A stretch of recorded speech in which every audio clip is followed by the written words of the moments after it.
I've taken on a lot of responsibility, accountability, and I'm loyal as the day is long to Howell Rescue Systems, but I do also understand that my position has value and worth. So there is, for anybody listening, even if you do love going to work every day, it still doesn't mean you get to undervalue yourself.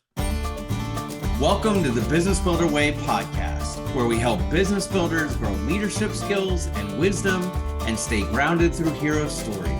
So let's get after it. Hey, business builders. I'm joined by RJ Snider today. RJ, as you can see, if you're watching the videos, coming to us from Howell Rescue Systems.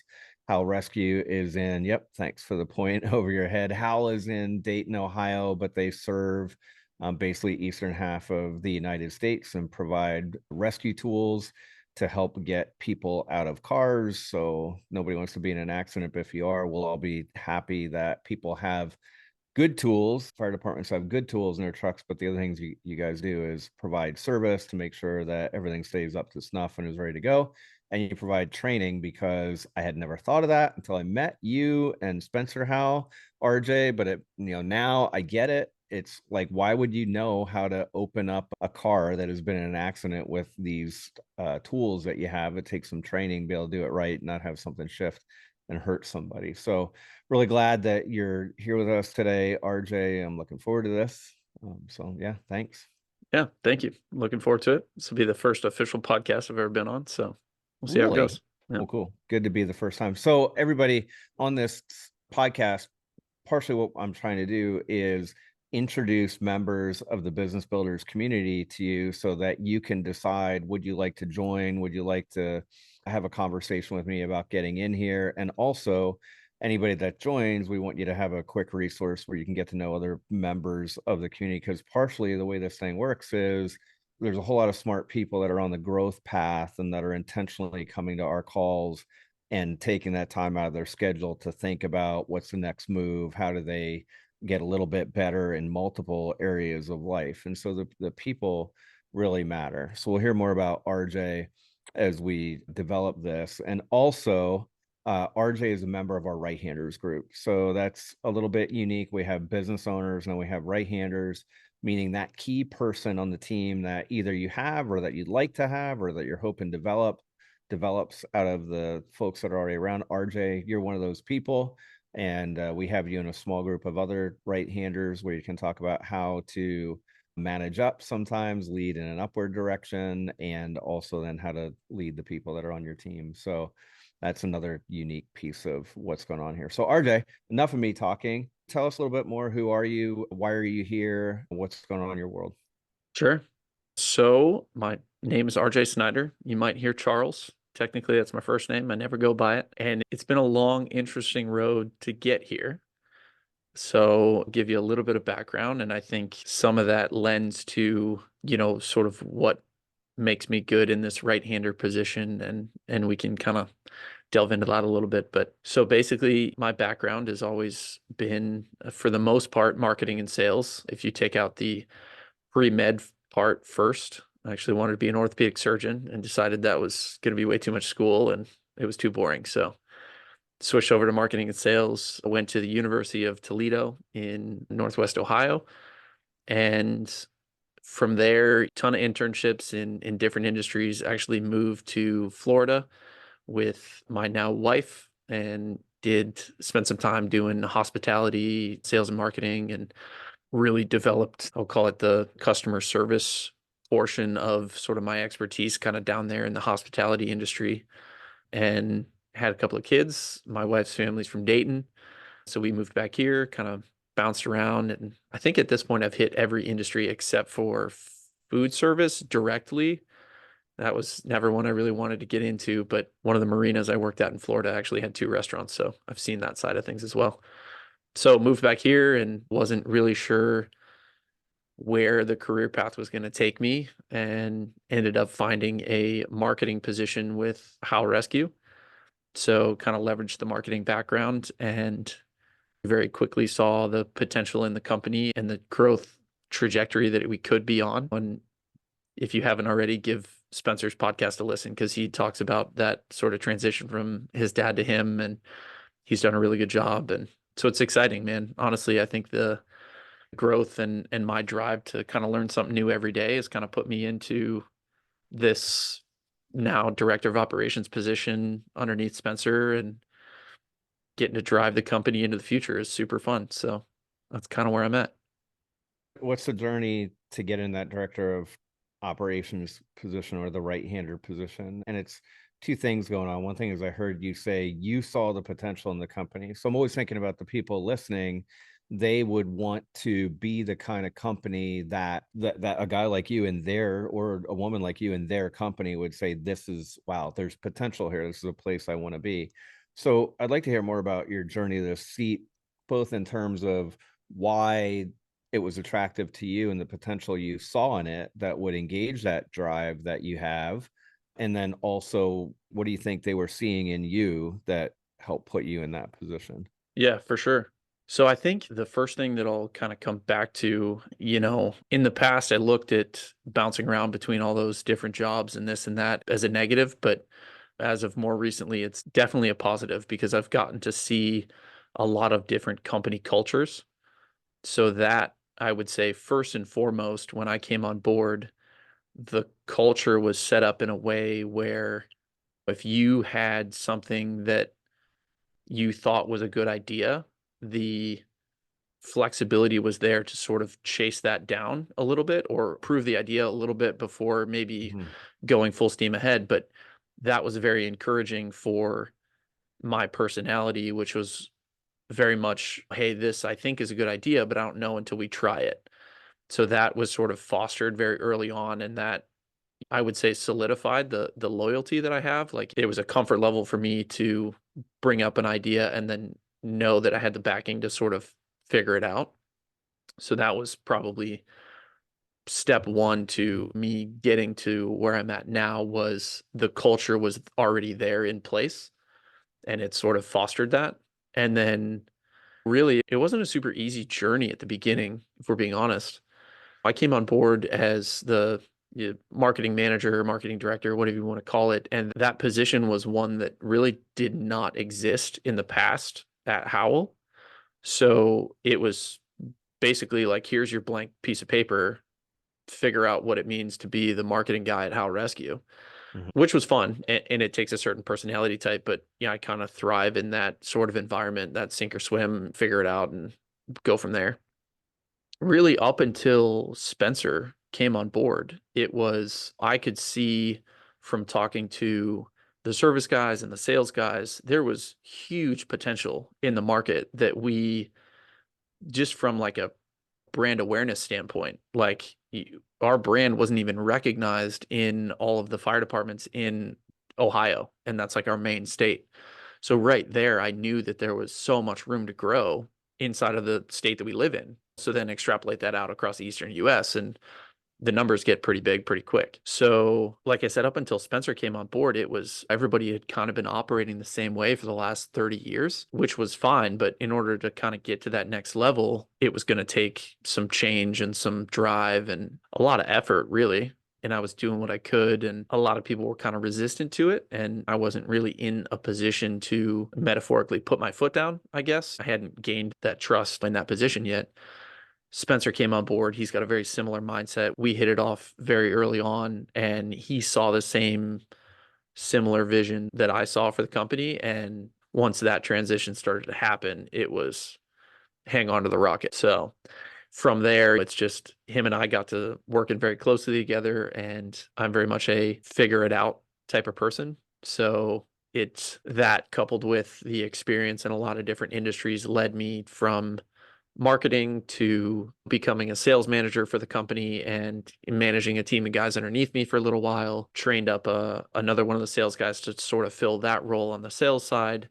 And then I moved over and am now focused on sort of fine tuning the operations of the business. Have you had jobs in the past where you think the people you were working with missed your talent or gifts and didn't take advantage of it?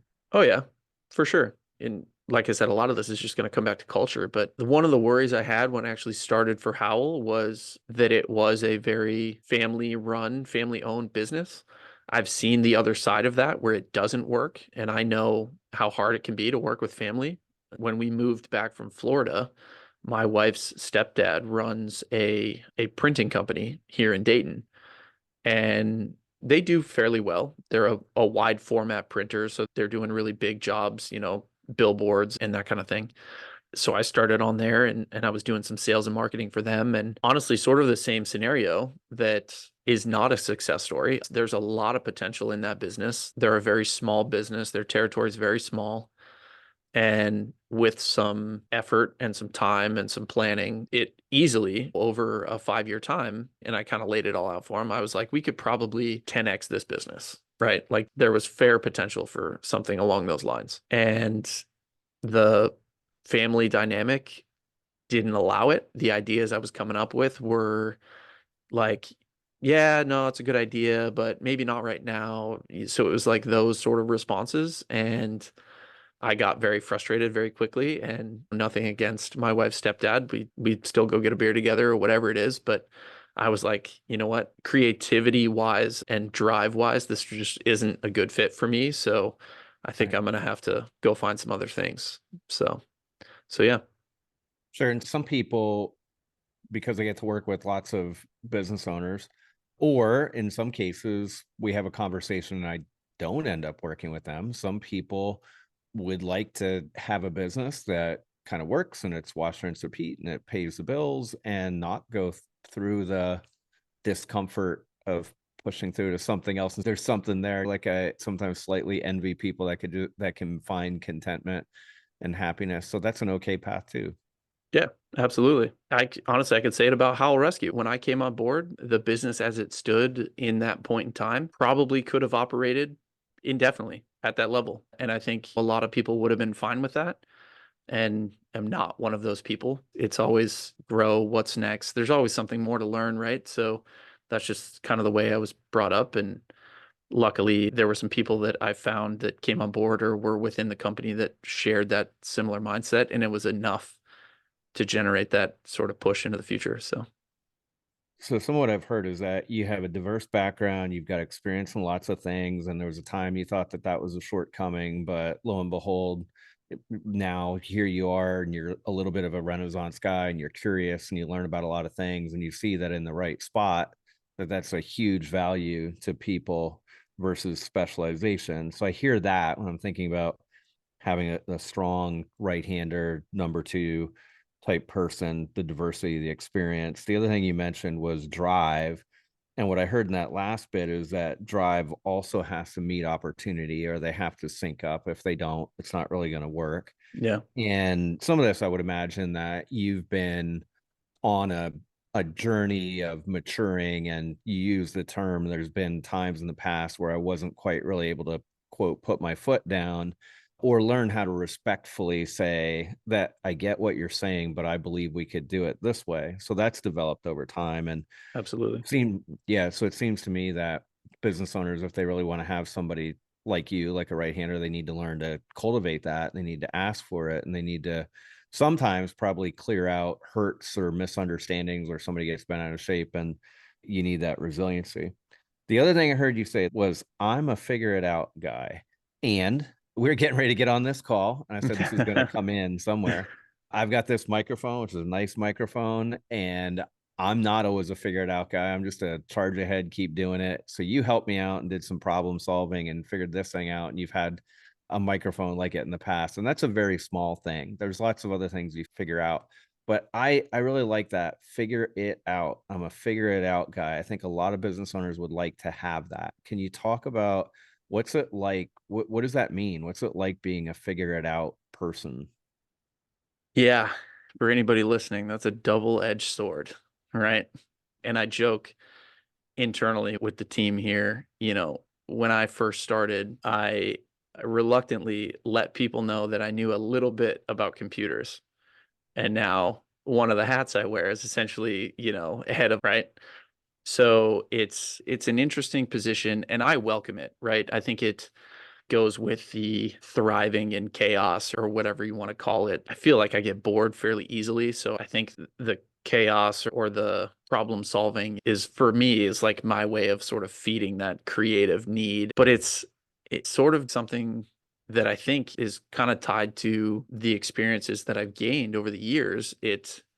I have a lot of different experiences to be able to sort of pull from in different industries and stuff like that. So we'll come across an issue or something that needs some attention, and I'll be able to bring up an example from one of the restaurants. And it has nothing to do with fire service, but the process and procedure that took care of that problem directly relates to whatever it is we're dealing with. So there's a lot of that. And like I said, it's a double-edged sword because my phone, actually, you guys probably heard it. Somebody chimed into my phone like 5 minutes ago. My phone doesn't stop ringing because it's one of those things where if you can't figure it out, call RJ and he'll kind of help you walk through it. So it's time consuming, but like I said, I do enjoy it. So that was one of the things I was going to ask you, because we're positioning this as other business owners would probably like to have a right hand person Hmm. that figures it out. And then also, I think you can speak to other people that have this double edged sword, blessing and curse thing going on. How have you learned to develop some boundaries, or how have you learned to say no or ask people a question, let them solve it on their own? Like, what's going on there? Yeah, that's of all the things, probably been the most difficult thing for me to sort of put into place. And not even saying no, but really like being able to delegate some of that and train people and put other things in place so that I don't have to shoulder it all. Because it was always being the figure it out guy. The problem would come to me and then I'd figure it out. It was easier for me to do it than it was for me to pass it off to somebody else and try and walk them through all the intricacies of that particular problem. Right. So I think it might come with maturity. It's just, I don't know, it comes over time. Honestly, working with you has been a huge benefit. Just putting a thought process to it and not letting it just be something that I just do in the background, but like consciously, if somebody asks me something, thinking through, okay, do I really need to help them with this? Or is this something that is a teachable moment or stuff like that? So it's been a difficult process, but I will say that now I've been super open and honest with the team. We have an awesome leadership team. And I've gone to them and said, hey, if you want some of this other stuff to happen, I'm only one person. So I have to be able to delegate this, this, and this. And they're super understanding and it's fantastic. And so now some of the other guys on the leadership team jokingly will call and they'll say, this is only my second for the week. So I think I'm still okay. So they have like this running budget of calls that they're allowed and stuff.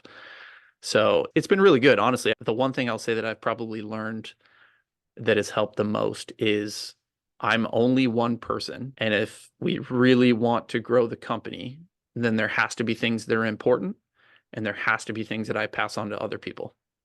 So once I sort of dialed that into my personality a little bit, it got a lot easier. And you said, I tend to get bored. I figure something out and then I get bored. And then in this case, you're also recognizing that you can't do everything.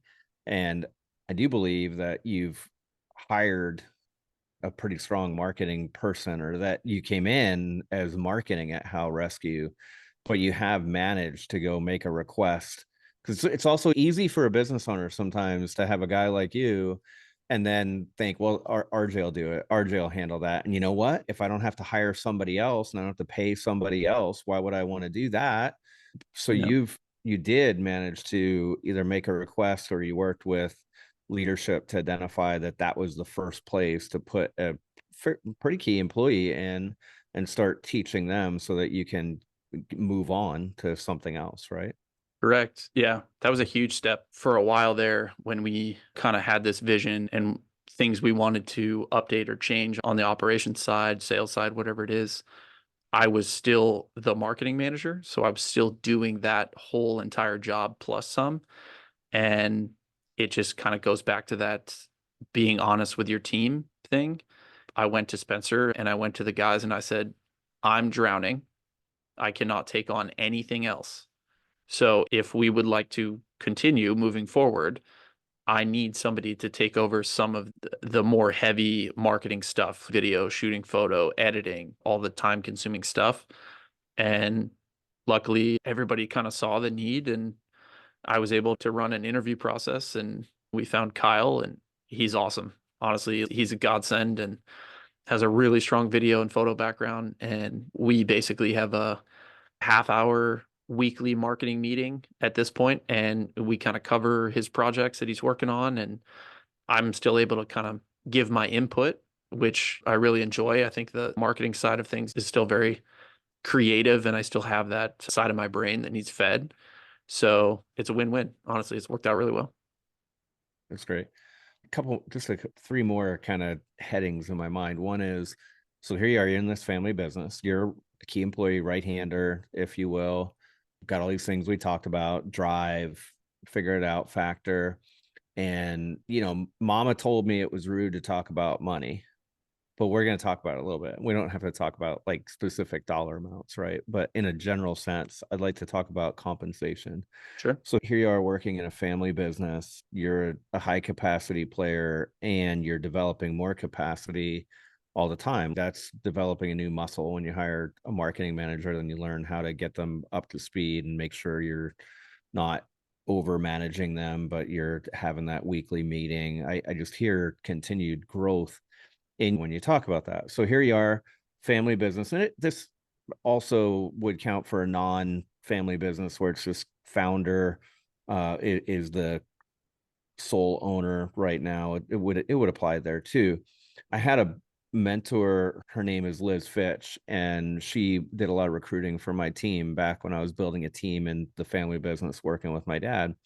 And she talked to me and first introduced me to the concept of, well, first of all, it's like taking a good hard look at what we're actually paying people and not fooling ourselves and thinking that we're going to spend a low amount of money and get a high capacity person. She straightened me up in that way. She was pretty brutally honest with me. But also, she said, Wayne, the money has to be there, but it's a lot more than that. She said there's financial compensation, intellectual compensation, and emotional compensation. Intellectual is that I have drive and purpose, and they're matching up with a company that sees that and wants to go in the same direction I do, and I keep learning, like that kind of thing. And then emotional compensation is I feel good about being part of a team, I feel valued, and it's different for everybody. But how do you, in your position, it's kind of keeping a sober view of reality and knowing that we're growing and it's not like there's an infinite amount of money. And the other thing is that I didn't start this company. I'm not the founder and the owner, but yet I want to make sure I'm fairly compensated too. And I have to have these conversations from time to time, not continuously. How have you managed that, like making requests and looking at the whole big picture, not just dollars, et cetera? Yeah, for sure. I've requested ownership shares, but it hasn't really gone anywhere yet. Just Maybe it kidding. will somewhere. Yeah, I don't know. I don't know. Maybe. Like Yeah. you and maybe other people, who knows? Yeah. Yeah. And I'll say in my personal life, that's probably what me and my wife butt heads on the most. And she's in the medical side. She's a physical therapist, so it's very black and white. It's very like you get your 3% every year, and that's basically it, right? It's very cut and dry. Mhm. And in this business, it's very flexible. I do understand the point in which we are at a business is fluctuating month to month at this point. And so long as the company grows, like everybody does well and all that. But if we have a down year, so I grasp all that, right? So it's been interesting. And I think I like to call them intangible benefits, right? There's things that really make me loyal to this company that are not monetary. And if my kids have a game or a baseball game or gymnastics or whatever, like I can leave at 2 o'clock on a Tuesday and not come back for the rest of the day and nobody questions it. And there's a lot of emotional benefit to that. I'm willing to be in more agreement on the pay side of things because of those other benefits. And it's all very open and the conversations are never shied away from, which I really enjoy. So if I have an issue, I can go talk to Spencer at any time and he's like, okay, well, let's figure it out. Right. So we actually just went through like a round of compensation analysis and did that at the beginning of the year. And last year, I talked to Spencer and I said, hey, I do want to talk about compensation because I've moved up into this operations role. I've taken on a lot of responsibility, accountability, and I'm loyal as the day is long to Howell Rescue Systems. But I do also understand that my position has value and worth. And you know what I mean? So there is for anybody listening, even if you do love going to work every day, it still doesn't mean you get to undervalue yourself, right? Mhm. So I think that's something to keep in mind. What I was able to do, and I think our culture allowed it, is I wrote Spencer a 5-year financial plan for where I wanted to be within my position. And he said, I love this. I will do what I can to get you as close to those numbers as possible. So I wrote it down and said, here you go. Here's what I want. Right. So there was a little bit of, Yeah. that no BS side coming out. So Well, and somewhat you've earned the right because it's also maybe you've explicitly said it or is implicit and detectable and can be felt that you're not the kind of person who believes, hey, I want that in 5 years and that's just what I want. It's more like I would like to be able to have this in 5 years, and I totally get and understand that I'm going to have to grow as a leader and a person and generate that kind of value for the company. Like correct. it's not just a one-way thing with you. It's obvious that you want both of those, the company to thrive, you to thrive. Absolutely. And that was and it kind of like spun off of some conversations Spencer and I had maybe a year and a half, maybe even 2 years ago at this point, where he had some company goals and he said, listen, if we can get to these sort of goals, then we have some more freedom to increase salaries. And I'm like, okay, great. I'm on board. Let's do it. Right. And for me, I fully understand that my position, the salary is a cash out from the company directly. And I do understand, but directly, I do not bring in money for this company. Right. There's a lot of other value that I do bring, but my position is not like a sales rep. You can tie revenue directly to their position. Mhm. And this probably goes to the way I was brought up, but there's nothing that I expect from this company without earning that revenue or that benefit or whatever, right? So, Yeah, that's really good. Hey, so I have you in like this serious mode where you're like kind of good. Oh, you're laughing. RJ, for everybody listening, and if you were to come to Business Builders, RJ is one of the most fun guys you'll ever have around the campfire. And he's a whole lot more than this like high producer business guy. Can you tell us a little bit about what do you do when you're not working and you're building yeah, a family? And those are things that are all important to us yeah, for in sure. the Yeah, I sometimes I'm too extroverted. It really like drives my wife crazy and she's not the way that I am, but we balance each other out. So yeah. I have to try and sometimes like we sit around a campfire, like I'll just talk the whole time and I have to like consciously be like, nah, I should probably let other people talk and make jokes. So it's fun. I like to have a good time. And if you're not having fun, then really, what are you doing? But yeah, I have three lovely children. I have Layla, Lucas, and Lincoln. Layla's 8, Lucas is 5, and Lincoln is just over 1.5. So my hands are more than full. Could use Lots, an extra one. You could use an extra one. yeah, for sure. Maybe 6, 7. I don't know. So we're just playing zone defense at this point, and it's good. We're having a good time. And yeah, I mean, we're starting to get to the point now where Lincoln's a little older, so I'm getting some of that balance back. I love to be outside. I've played every sport under the sun, but if you get to know me, I'm kind of a closet nerd a little bit. So board games, video games, love it all. But I love playing disc golf, love playing ultimate frisbee. Those are kind of like fringe sports that some people don't know about all the time. Last live camp, they Yeah. had a disc golf course at Sweet Arrow Lake that I went and played at, so that was fun. So, And you do that right. You kind of nerd out about that too. You got out your bag with oh these yeah, different discs and were explaining it. And I was like, dang, I thought you just took a frisbee out there and kind of chucked it into the chain hole deal that they got. yep. But no, that's not the case at all. There's a lot to this. Yeah, it's fun to, I always joke that I like collect hobbies, right? Like I get really into things and disc golf is one of the ones that's kind of stuck around, but it's fun for me to explain things like that people may see or not know a bunch about. And we always have a really good time. Like if we go to trivia nights, like I'm fairly good at trivia, just because there's a lot of Yeah. random stuff just kind of Yeah. rattling around up here. So it's fun. Yeah. Last question or last kind of little path to tie this up is so you're a member of Business Builders, and I'm glad you're here and glad that Spencer brought you into the group. This is certainly I'm not ashamed to do a bit of a plug for our group for the right person. And so we can do that. And then also, I think there's people in your seat out there that won't ever become a member of Business Builders either. And I'd sure like to help them find a similar group or find people that are going to activate the best in them. So the question I'm asking you is to serve people that might join us, and also people in general that are going to mastermind or group coaching or a community, so that they can thrive. So what do you get out of being in Business Builders? How has it helped you, and how do you get the most out of this program? Yeah. And I'll take it back for 2 seconds before we talk about that, because this is my experience over the years, right? I've had people come to other business I've worked for, come to me as business coaches, right? There's always the negative ones. So I was skeptical when Spencer brought it up, but Spencer found success with it and told him I'd give it a try. And it's the genuineness of the people that are a part of this group is really where the power is.